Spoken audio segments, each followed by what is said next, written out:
Hey hi everyone, welcome to another new blog. তো তোমরা দেখতে পাচ্ছ আমি হেঁটে হেঁটে কোথাও যাচ্ছি, আর এখন প্রায় সন্ধ্যা হয়ে গেছে। আর আমি এখন চলে যাচ্ছি বাস স্ট্যান্ডে। আর বাস স্ট্যান্ডে তোমাদেরকে একটা জিনিস আমি দেখাবো, তার জন্যই এখানে আসা আমার। আর আমি অধীর আগ্রহে অপেক্ষা করছি কখন সেটা দেখব। আমি চলে এসেছি আমাদের ইলেকট্রনিক্সের দোকানে, আর বাইরে যেহেতু গরম তাই দোকানের ভিতরে এসে বসেছি আর অপেক্ষা করছি একটা বিশেষ জিনিসের জন্য। আর যেই জিনিসটা আমি তোমাদের সাথেও শেয়ার করব। এখানে আমি আমার মুখটা দেখছিলাম যে আমি এতটা মোটু হয়ে গেছি, আমার চোখ মুখ সব ফুলে গেছে। তো চলো তোমাদেরকে দেখাই আমি কিসের জন্য অপেক্ষা করছিলাম। সামনে দেখতে পাচ্ছ সুমন দাঁড়িয়ে আছে, দোকানের সামনে কিছুটা ভিড় জমায়েত হওয়া শুরু হয়ে গেছে। আর এখানে রয়েছে পুলিশ। তো তোমরা হয়তো আন্দাজ করতে পারছো যে তোমাদের আমি কি দেখানোর জন্য অপেক্ষা করছি। এখানে অনেক মানুষের ভিড়, আর এই যে যার জন্য অপেক্ষা করছিলাম সেই সময় চলে এসছে। এখন ফাইনালি গণেশ ঠাকুর যাচ্ছে তার বাড়ি। আমি শুধুমাত্র সবার পোস্ট ছাড়া এইবার গণেশ ঠাকুরের দর্শন পাইনি, তাই সুমন আমাকে বলেছে তুমি চলে আসো বাস স্ট্যান্ডে, আর তাহলে তুমি ঠাকুরের ভাসানটা দেখতে পারবে যখন এদিক দিয়ে নিয়ে যাবে। তো দোকানের সামনে দাঁড়িয়ে গেছি গণেশ ঠাকুরকে দেখার জন্য। আর আমি খুব ভালো সময় এসেছি, আমি এসে জাস্ট বসেছি, তারপরেই গণেশ ঠাকুর যাচ্ছে। প্রায় অনেকক্ষণ আগে বেরিয়েছে, যেহেতু অনেকটা বড় র্যালি হয় তার জন্য অনেকটা সময় লাগে আসতে। তো এই ঠাকুরটা যে যাচ্ছে গণেশ ঠাকুর, এই গণেশ ঠাকুরটা হচ্ছে কালচিনির। তো ভীষণ সুন্দর পুজো হয় ওখানে, আমি এবার যেতে পারিনি। তো সবাই গণেশ ঠাকুরের একটু দর্শন করে নাও, আর সবাই গণেশ ঠাকুরকে নম করো আর নিজের মনস্কামনা জানাও। গণেশ ঠাকুর সকলকে ভালো রাখুক, সুস্থ রাখুক, আর সবাই খুব খুব খুব ভালো থাকুক।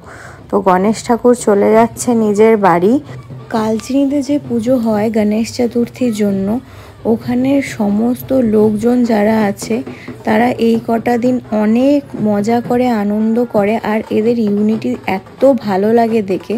তোমরা দেখো, দেখলেই বুঝতে পারবে যে এত ভালো লাগছিল এদের ইউনিটি, যে এত বড় র্যালি বেরিয়েছে। আর এখানে সবাই কালচিনির মানুষজন, তোমরা দেখলেই বুঝতে পারবে। আমিও দেখছি আর তোমরাও আমার সাথে দেখো, আর এই সুন্দর মুহূর্তটা উপভোগ করো। আর তারপর সবার শেষে থাকছে একটা স্পেশাল জিনিস, তাছাড়া গণেশ চতুর্থী একদম অসম্পূর্ণ। তো তোমরা দেখো আর শেষ পর্যন্ত দেখো, ভিডিওটা স্কিপ না করে।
এই সেই বিশেষ জিনিস যা ছাড়া গণেশ চতুর্থী একদম অসম্পূর্ণ, তা হলো লাড্ডু প্রসাদ। তো এই প্রসাদের জন্যই অপেক্ষা করছিলাম। আর এই যে কাকুটা আমাদের সবাইকে প্রসাদ দিয়ে গেল, তো প্রসাদ পেয়ে আমি ভীষণ খুশি। তো তোমাদের ব্লগটা কেমন লাগলো অবশ্যই জানিও।